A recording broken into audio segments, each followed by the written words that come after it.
soulmate doesn't work, you know, being a friend is fine. I'm okay with that. If a monster rejoin the surface, how many of them will take human soulmates? You hope a lot. You hope you'll get to see so many wonderful unions in your lifetime. It all pops in your head. Do you imagine a whole month of back-to-back daily soul bindings? A month where everyone simply celebrates in honor of love and joy. A constant stream of laughter, joy and harmony. You know, it's not practically the economy would be an happy camper if that happened, but it's a warm thought. It makes you smile to yourself. If you were to soul bind with someone, what kind of celebration would you want? A large one. You want to invite everyone the two of you knew and have a great party. Well, I guess everyone the two of you know and have a grand party. I mean, it's something big to them.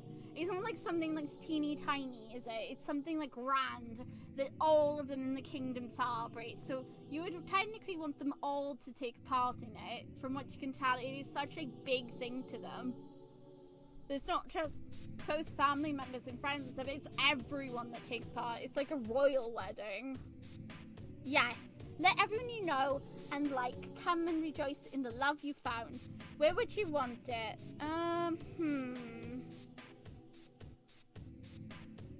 Grand Hall, a themed hall, lakeside, a beach by the ocean, in a field of flowers. Gosh darn these flowers. Partially inside and outside a beautiful venue. Oh my, you can already see it. It's a wonderful vision.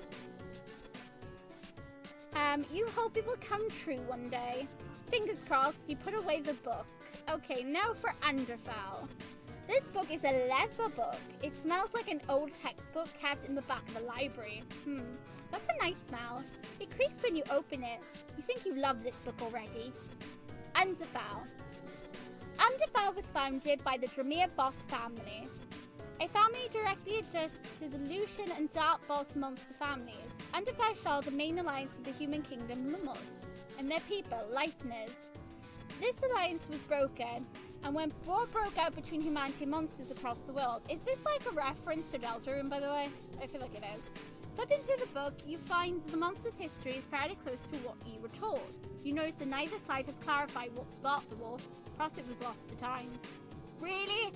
There's a war, but not any one of the two sides know why they were fighting in the first place. Are you freaking kidding me? Then if you don't know why you were fighting in the first place, why is this still an issue? Let it go, let it go. Seriously, it's been freaking years. One of the favorite theories is that it was done out of fear. Humans used to be inherently stronger than monsters, but as the two grew side by side, monsters started to catch up.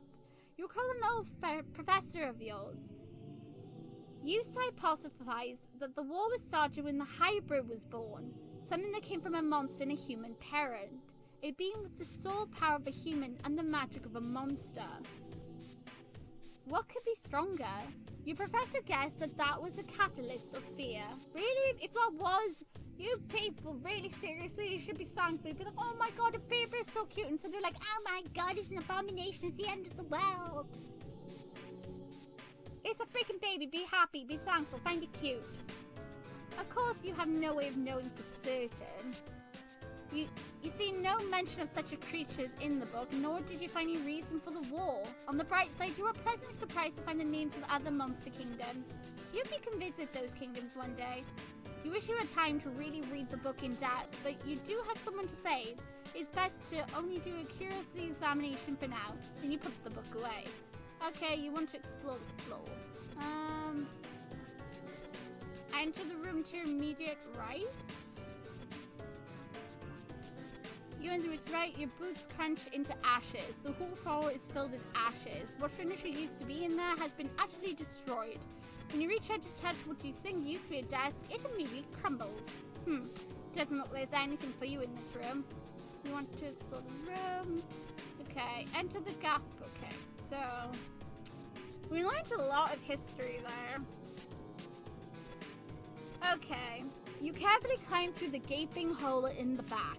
You were greeted by something unexpected. While the hallway looks heavily burnt, the room is untouched. It looks like some kind of workroom. There are desks in the back of the room, each of them filled with stacks of paper and books. There are microscopes and several monitors spread across the other desk. The left side of the room is nothing but bookshelves filled with books written in a language you cannot read. The right side of the room has an operating table with straps on it. Oh dear. And some kind of weird machine over top of it. The machine has metal tweezers, needles, and strange contraptions you cannot begin to guess their function. You approach the desk. There is a layer of dust over everything in this room. Not ash, just dust. That is concerning, but okay. No one has been in this room for a long time. Okay, wait, hold on. That's Gaster's little symbol. You take a look at the papers, and your face scrunches up. It's written in a strange language. You haven't seen these symbols before. That is absolute malarkey. We have seen it before. We have indeed seen what this is. You know you can't read this, yet you feel like you should be able to. Looking at it gives you a strange sense of deja vu. You carefully move some of the papers around, hoping to find something you can read. Okay. The second has a title across it. The third stack has a title across it. It doesn't look like you can read any of this. What language is this anyway? The more you look at it, the more you feel an itch in the back of your head. It looks like there's one piece of paper kept separately from the stack, and you pick it up. Okay. You see in the bottom right corner there's a date. You go back through the stack and check the dates on the other ones. It looks like this piece of paper in your hand is the latest entry, although it is 2 decades old. Has this room been hidden for over 20 years? Do you want to keep the paper? Yes, keep the paper. Because we know that there's skeleton assassins who can read this stuff. I mean, he can read Gaster's writing 100%. Whatever this is, he's going to probably tell me later. You carefully fold the paper and put it in your pocket. With your dead phone, you're determined to find someone who can read this one day. Continue your walk around the room. Oh, something catches your attention on the far wall. There is a slight indent in the wall, and it's different shade of white compared to the walls around it. You push it. There's a click. Well done, you found a hidden door. This is so cool. You step inside. Your pink soul light fills the room. I'm kind of scared to find hidden rooms because I'm not expecting Alphys to be doing stuff to someone and then I'm going to walk in on it and then I'm just going to feel freaking awkward as hell that I've interrupted possibly a torture or something. You've entered some kind of hidden library. There are shelves upon shelves of binders filled with papers in that strange language. You see more desks and chairs scattered around with papers spilling over the edge. There are bulletin boards, whiteboard, chalkboards, and monitors hung up all along the walls. My goodness, Gaster, how much stuff do you actually need? On the bulletin board are pictures and diagrams with strings pinned to connect some of them. The chalkboards have layers of chalk that were never wiped away. The whiteboards are strangely enough filled with cute little cartoonish doodles. You think some of them remind you of papyrus? Oh, wait, was sans and papyrus in here then? It's a chaotic mess. Did you feel like you understand it? There is auditor's chaos, you think? Whoever owns this room is a kindred soul. You thrive in the chaotic mess. When you reach the back room, you see some more notes. A lot of them are scrunched up. You pick up on the notes and smooth it out, and there's that language again that we can't read. More of that odd language. It makes the back of your brain itch. You place the note back and pick up another one. There are lines you can read this time. Wait, what? Okay. Yes. No. Are you trying to kill me? I'm pulling the I want to live card. Thanks. I'm pulling that I want to live card again. What are you going to do? Kill me? In that case, I'm pulling the I want to live card again. What? Is someone having a conversation with, like, Gaster during this? Stars, help yours. What? Although you can only read half of it, the exchange makes you smile. Oh, you see a small note taped to the wall, and you can read some of the writing on it. Obsessive nerd. Yeah, but on the cool stuff. Is this Gaster with Sans?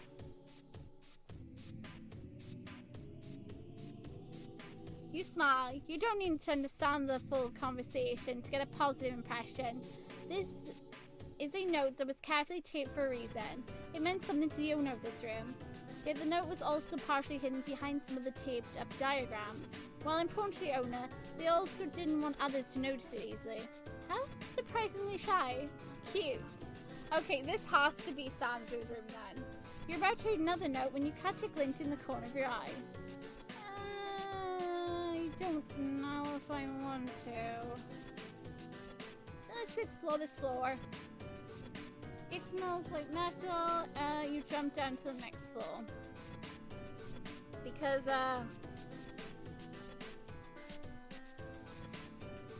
I'm half worried that we're going to come across, literally someone getting tortured or something. I don't want to linger too much in here. We'll probably take a look at what the glint is next time.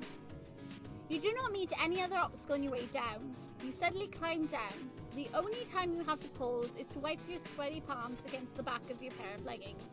You can infer these vents might have been intended as an emergency exit, which is good. That means you found your way back up once you get to Dr. Alphys.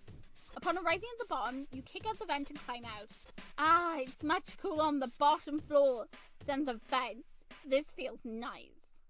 You take your time to catch your breath and chew over everything you've encountered in the lab so far. Most notably, that entity, that voice. They really helped you out. While you strongly dislike going into the void, it looks like it's the only way to communicate with the voice. When you reach the bottom floor, you kick out the vent and clamber out. You could, you suppose, purposely visit the void to meet with the entity who helped you. Do you want to?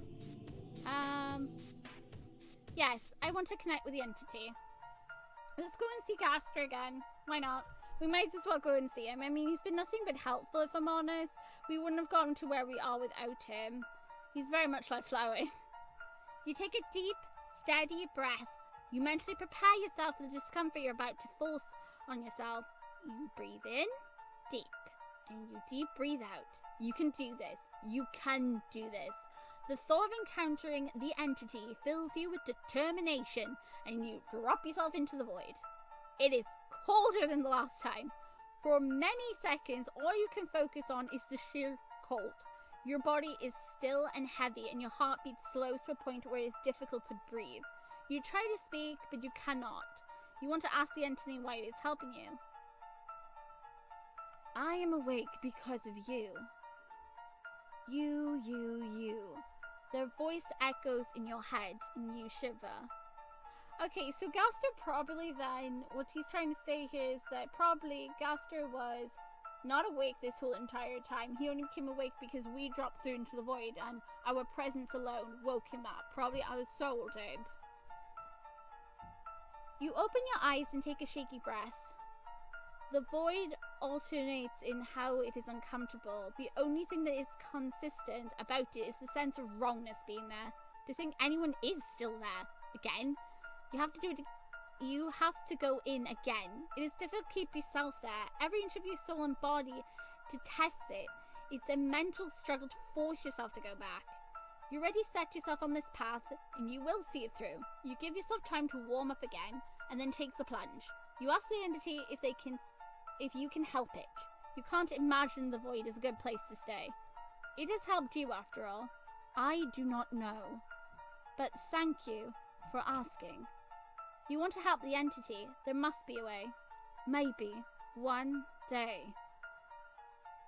Being awake is enough for now. You can't take it anymore. You fall back into your alley and want to throw up. You bend over to your knees, gasping and wheezing there. You feel violently ill. If you had any food in your stomach, you are certain you would have thrown it up. Biscuits. Let's not throw up the biscuits. The biscuits are meant to be in the stomach and not meant to be on the floor. Your body is trembling. Your legs feel weak, and you are forced to take a seat. Your soul flickers out, and you are left in the darkness to recover. It takes you a long time to feel okay. You don't want to go back. You don't. You really don't. And yet, you have to. Sorry, back in you go. Off you go again. Bye-bye. You hate it. You hate it. You hate it. It crawls over you. It is so wrong. There's no other word to describe it. It is a violation against nature itself. You were doing something terrible. You were doing something horrible. You were filled with shame, and yet, you asked the entity why. Being asleep. I could feel myself falling away. It is worse than dying. Yes, you can agree. Being in the void is officially worse than death. No one deserves this. No one. You want to help the voice. The hand caresses your head. Okay. Now he's caressing my head. You could have packed my head. I'm okay with pets. Why are you caressing my head? Thank you. I do not know if you can. You want to try. You cannot see, but you can feel. And you repeatedly trips into the void has allowed you to adjust how your body reacts to that world. You slowly, agonizingly slowly, reach out and grasp one of the hands.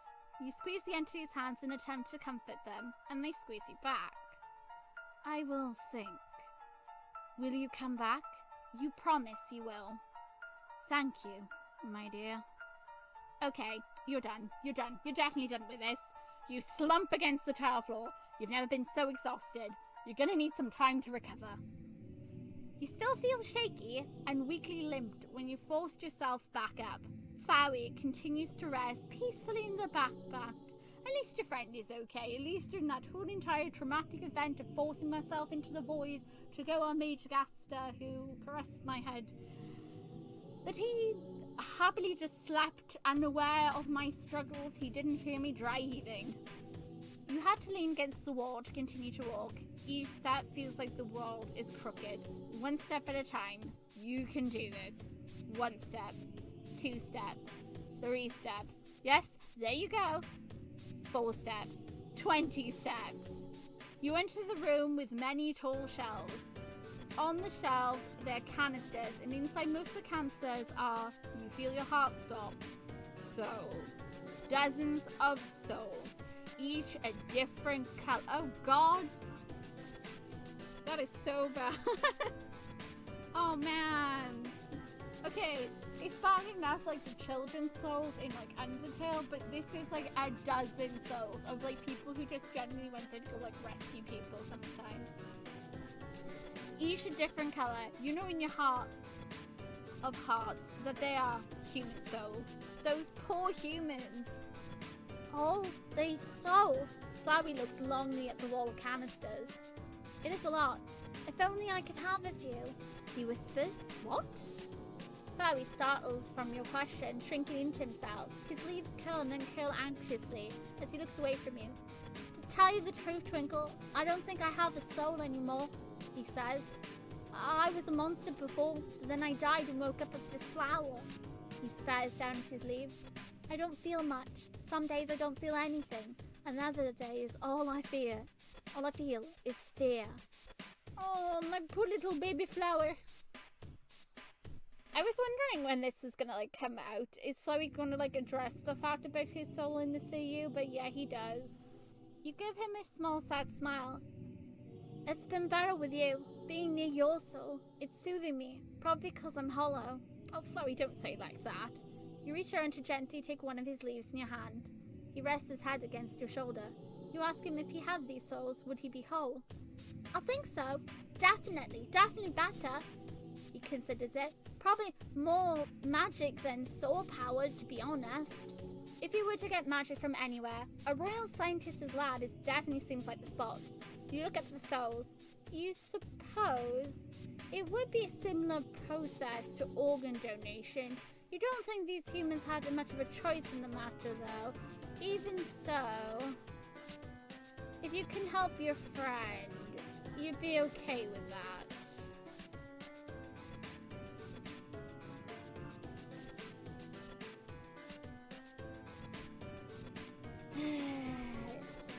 Here we go.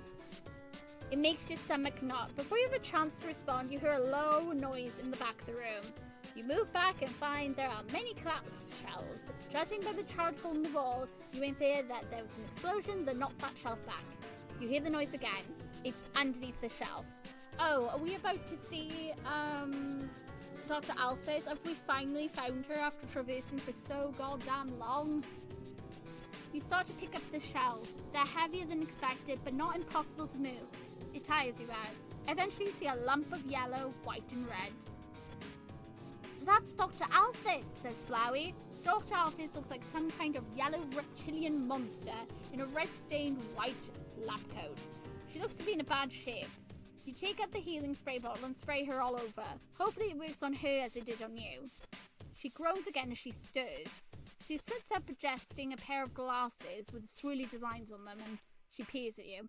Huh? Unexpected. You are human. You are. You introduce yourself. I see. You used one of my healing sprays, she observed. She glances at the gap hole in the wall behind her. Are you the only one here? You gesture to Flowey in the backpack. Flowey gives her away. She adjusts her glasses again. I see. What are you doing here? You explain that you came to rescue her.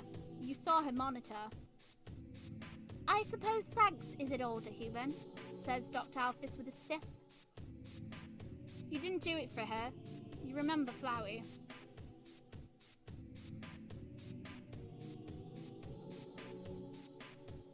We didn't do it for her?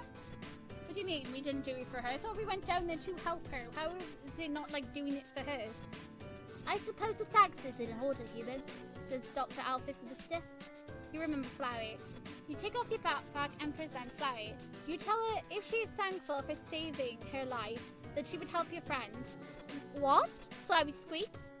You're friends with a monster, she asks shrewdly.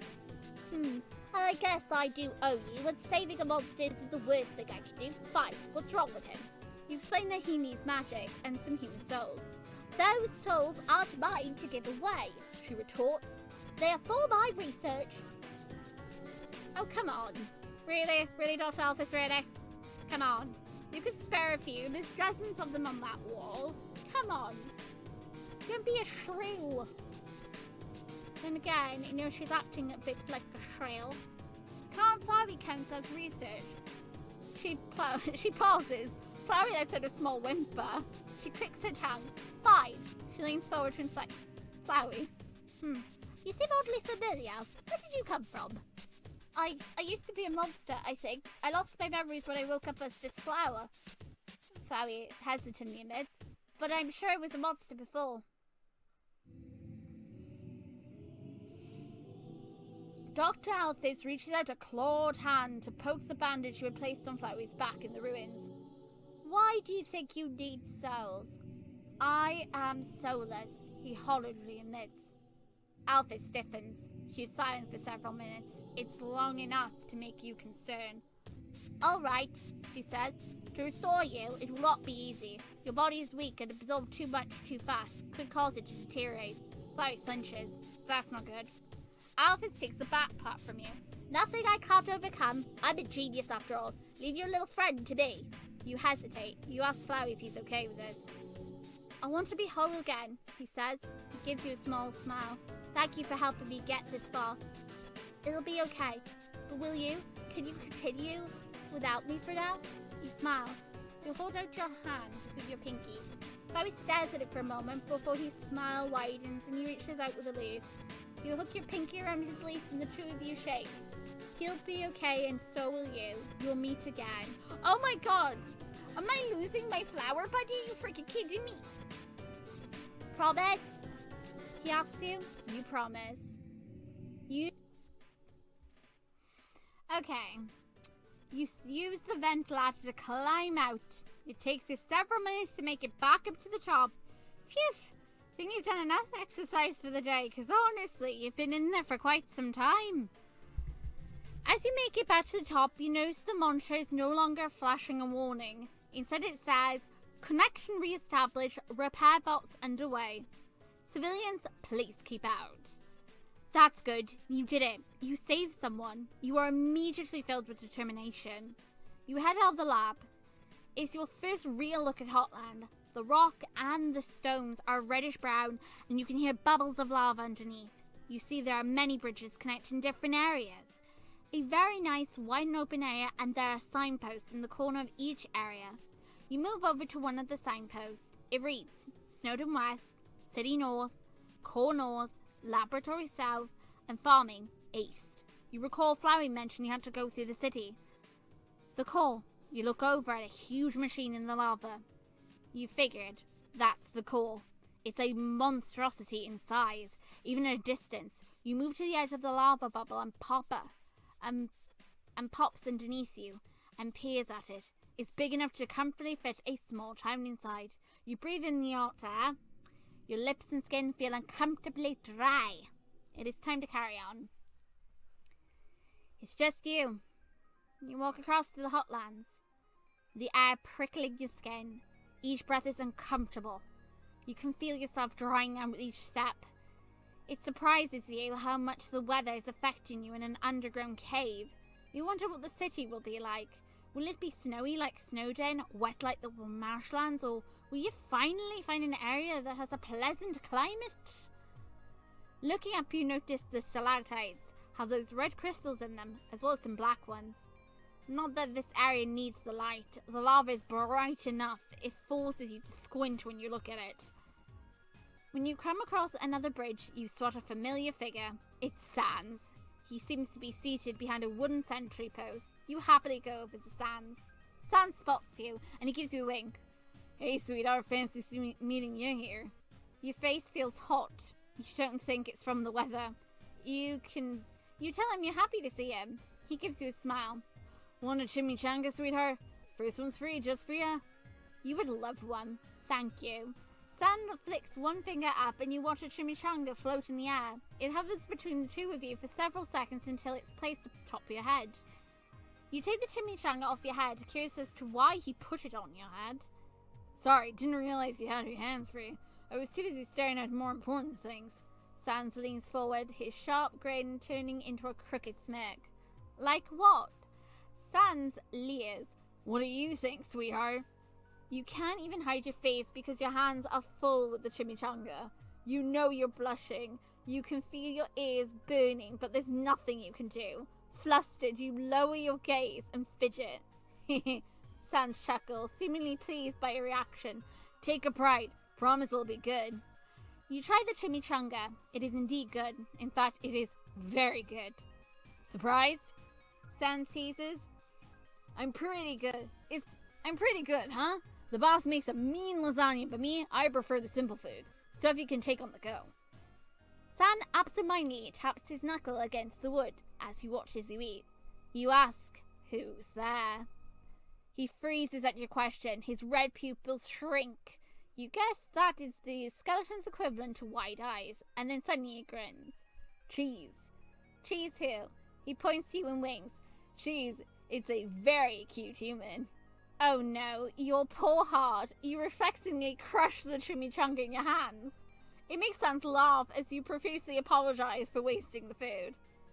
Forget about it, he says, seemingly delighted. Here, got plenty. He offers you another one. The one you crush is levitated out of your hands and placed in the trash bin behind his post. I don't see why you couldn't just keep eating the chimichanga even if it's crushed. I'm just saying, you don't need to waste food. You can still eat it. It's technically it was only crushed by your hands. As you start to eat your next one, he looks you up and down. Hey, knock knock. Who's there? His red gaze brightens. Waiter. Waiter who? Just wait till I get my hands on you. You choke on your chimichanga and reflexively destroy it again in your vice scrub. Sans howls. Again, sweetheart? You apologize, frantically trying to clean up the mess you made since the contents of the chimichanga exploded onto the sentry post. Knock knock, says Sans with a huge grin. You whimper as you ask, who's there? And so Sans proceeds to tell an onslaught of increasingly dirty knock-knock jokes that make you feel like you're bathing in the lava below. It's delightful. Some make you squeal in embarrassment and others have you in a giggling mess. Sans eats up your reaction, genuinely delighted. He praises you for being his best audience, and as thanks, he offers you his water bottle. It's gratefully accepted. You do try to ask him some harmless questions. Favorite color, taste in music, food preferences, but he has a talent for sidestepping your queries. Nevertheless, you still had a lot of fun with him. Unfortunately, it doesn't last as long as you'd like. I've gotta get going, he says. Gotta meet up with the boss, you know? You pout. Don't worry about it, he says. Knock knock, sweetheart. Who's there? Owl. Owl who? I will be seeing you again, right? Oh, absolutely. He winks. Good. If you get through the city, I'll be waiting. You beam. You hope it'll be a date. His smile slips for a bit. You think he looks sad for a moment. But then the grin is back in place. You'll just have to find out, huh? Then his whole body shivers out of existence and he disappears in a pop. Wow. It looks like Sans can teleport. That's neat. Oh, and he left you another chimichanga and some water. That's sweet. That may be sweet, but that doesn't change the fact that his reaction tells me I'm going to Judgment Hall. It's not going to be a date. He's going to flat out kill me. He better at least let me fight back, unless, of course, he's going to just flat out kill me. Because he clearly doesn't want to kill me. None of them seem to want me to die. Because they've seen what I'm like, and they always regret trying to kill me. But this is the world of Underfell. It's kill or be killed, or at least, tragically, you find out the harder way. You're excited about your date. You want to get through the city quickly. You move down the road with a skip in your step. As you progress down the path, you notice more signs. They're stuck into the ground. Some of them light up with neon lights. They're delightfully colourful. Watch Mediton live tonight. Come to Miss Muffet's Bakery. See Snowdrake at the Comedy Club. Purchase MTT clothes at New Mega Mall. Try out empty top rated food at the food court. It looks like there's a lot of advertisement signs. It's cute. It reminds you of the surface. Do any of these look like things you'd want to visit? Yes, you wonder what other similarities monster cultures have to humans. It would be interesting to compare what a monster city looks like to what you know. Everything you've seen so far is very similar to human architecture. The dirt paths lead you to some wide stone stairs. At the base of the stairs, you see a dark blue bunny monster. He's leaning up against some kind of metal cart with a black umbrella. The bunny monster raises a hand at you. He's trying to catch your attention. You head over to him, intrigued. The bunny monster smiles at you. He's a head taller than you and is wearing black overalls and a red turtleneck. Hey, you're Twinkle, right? You confirm. Great. I've got something for you, he says, and he reaches out his cart. He reaches into his cart. Cold air rushes out of it. He pulls out a red-coloured ice cream cone and offers it to you, and he smiles. 1 dice cream cone. Dice cream? The sweet treat you're gambling on. It's not always sweet, he says. Sans asked me to give you one. Oh dear. Okay, is it going to be good? Why? Weird. Okay.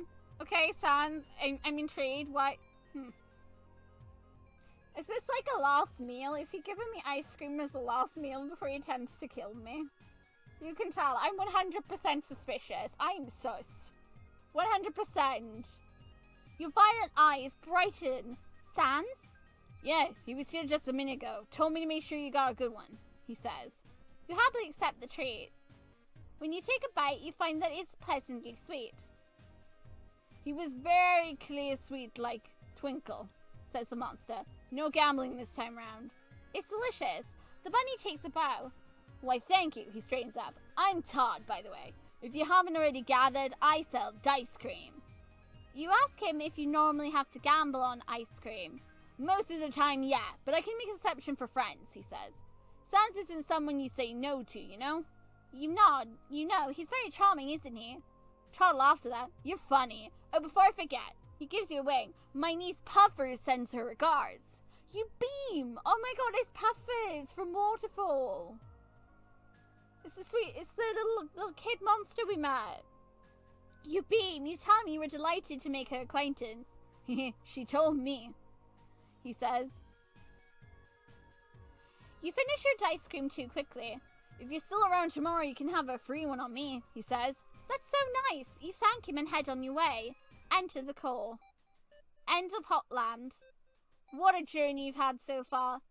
Let's see where you are. You currently have 2 out of 3 necessary components to unlock the true ending for the routes. Congratulations, this is the max you can have at the time you reach this point in the story. You are currently romanticizing Sans. You two seem to be getting along. Do you think he likes you? You saved Dr. Alphys, and in exchange she'll help out Flowey. Talk about a 2-for-1. Good job. You died 8 times and your skin feels drier than sandpaper from the intense heat. Fingers crossed you can find some lotion in the next area. The core entrance is pleasantly cool. Okay.